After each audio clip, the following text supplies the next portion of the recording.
chapter essential or plant bistro. Hearing the unfamiliar term, the silver-haired elf asks returned to the plate of potato strips. Under the lamplight, the slightly glossy potato strips seemed to glow faintly, their golden hue tempting, the aroma enticing.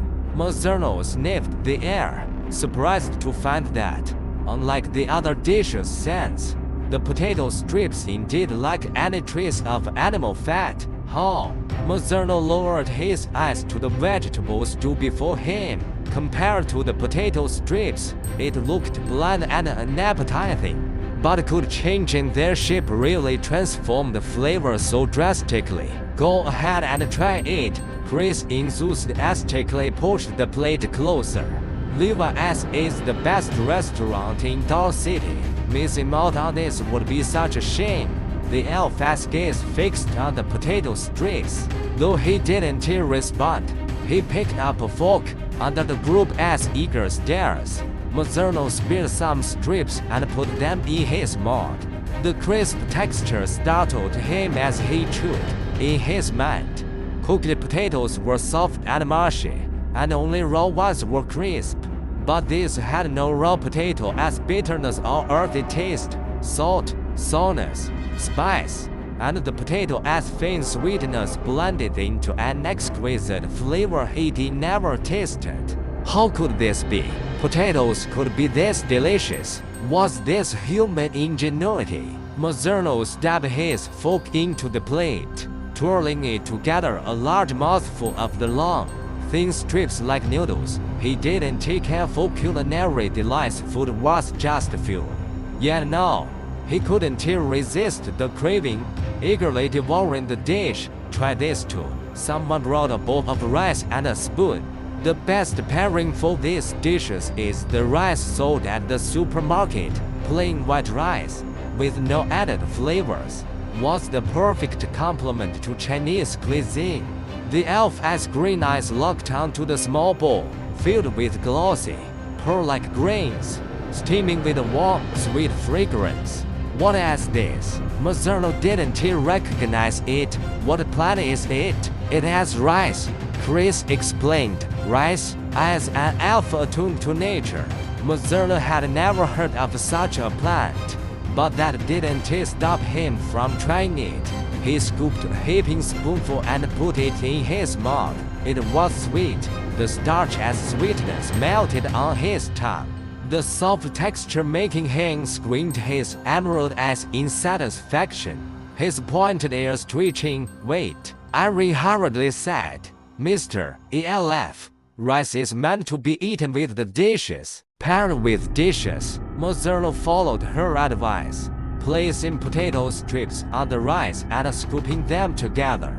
The moment they hit his tongue, his jade green eyes widened in awe. The potatoes' saltiness and spice merged perfectly with the rice, the soft grains enhancing the potato strips' flavor, while the strips' bold taste made the rice even sweeter. Humans had invented such food. Spoonful after spoonful, Mazzurno quickly finished the rice, and the plate of potato strips was soon empty. Both rice and potatoes were filling, and as he set down the spoon, his stomach felt more satisfied than ever. Since leaving the elven forest, he'd wandered in search of opponents, mostly eating wild fruits or, occasionally, a vegetable stew at a restaurant. In his long life, he'd only known the wonders of magic, never realizing a simple potato could be so transformative. Mazzurno's gaze slowly settled on Levi. He lifted his chin, gave him the human his approval. You're an exceptional human, huh? Levi blinked, then laughed, realizing his meaning. Mr. ELF, you got it wrong. I didn't invent this dish. These recipes were generously shared by Mr. John Lee. At the mention of John Lee, Levi had plenty to say. He launched into a passionate spiel about how John Lee freely shared his precious recipes, how miraculous they were, and how rare the supermarket-as seasonings were. The elf glanced at the other dishes on the table. Each was a cuisine he'd never seen.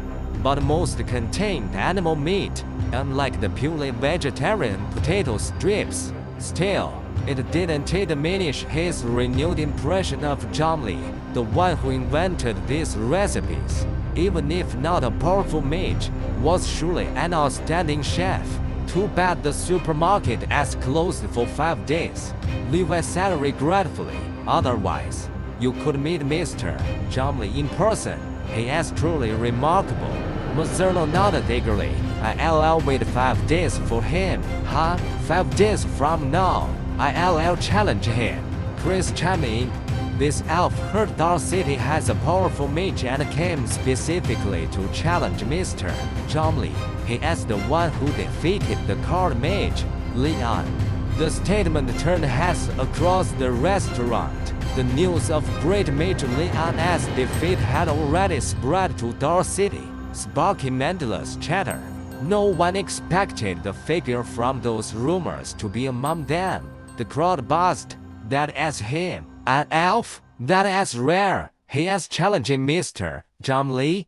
Mr. John Lee is so powerful. He'll win, right? But even great mage Leon was defeated by him. The silver-haired elf calmly accepted the scrutiny.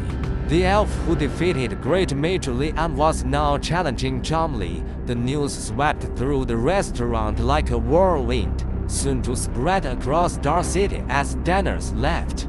Those in the restaurant declared, I'll be there to watch that day. A battle between two top-tier mages was a once-in-a-lifetime spectacle, but the duel was at least 5 days away, and for now, filling their stomachs was the priority.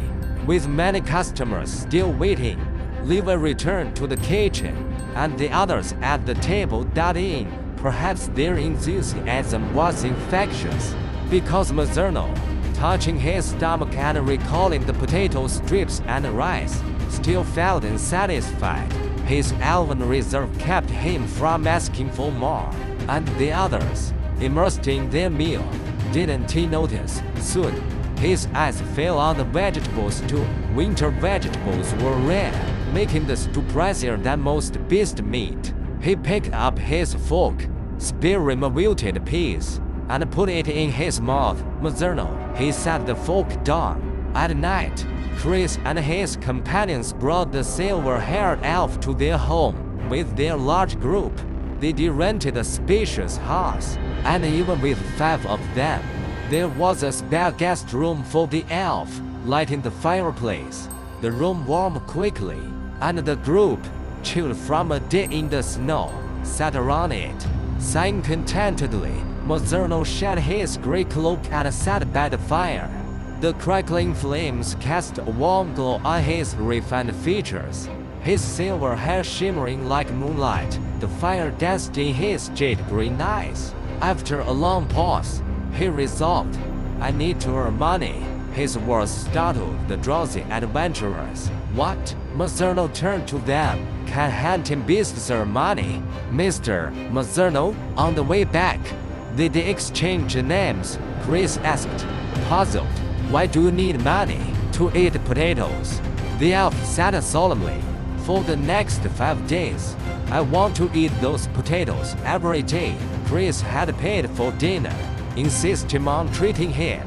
But Mazzurno saw the Bill's supermarket ingredients made the potato strips and rice pricey, and every dish at Levi's was expensive.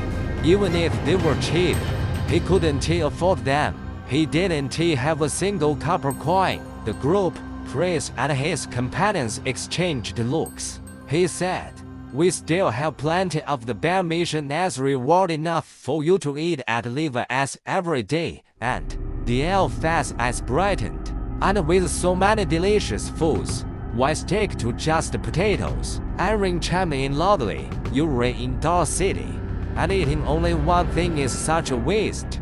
The others nodded, as if they hadn't once eaten instant noodles for days. Having stayed in Dark City so long, they changed. Since the supermarket opened, new foods kept appearing, and while residents enjoyed them, they also learned new recipes, cooking creatively every day.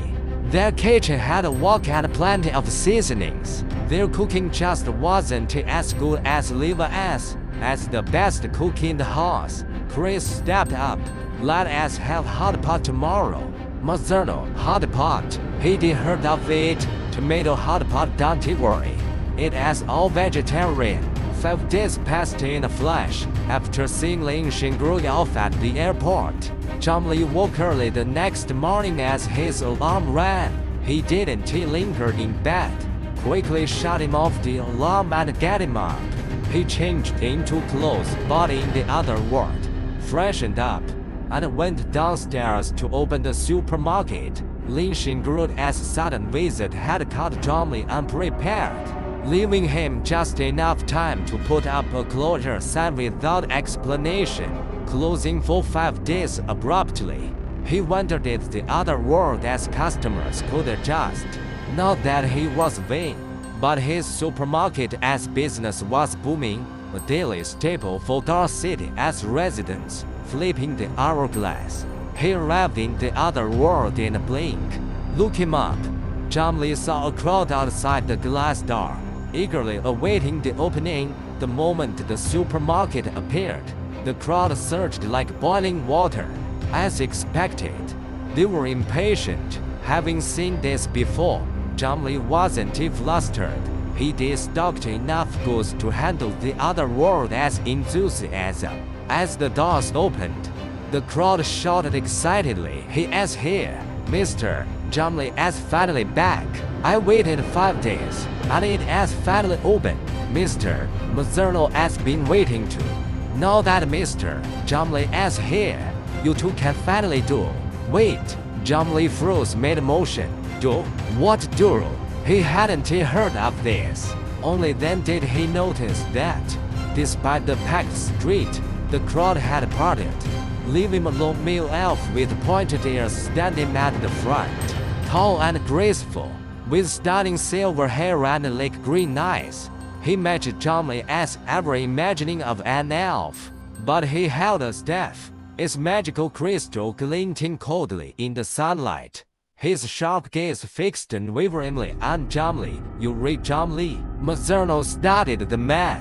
He'd arrived early, watching the supermarket materialize via teleportation magic. The young man stepping out, enveloped in dense magical elements, was surprisingly useful. This was the supermarket as owner, the creator of countless dishes. But more pressing matters awaited. The silver-haired elf raised his staff. "Ready, find me." Zhang Li's mind went blank. "What?" Seeing his confusion, a bystander kindly explained, "This is Mr. Mazzurno. He is the one who defeated Leon. Here to challenge you after hearing Dar City has a powerful mage." The crowd cheered. "Mr. Zhang Li, we're rooting for you. Beat him. We believe you will win." Zhang Li, still struggling with basic magic. He'd only been gone 5 days. What had happened in this world?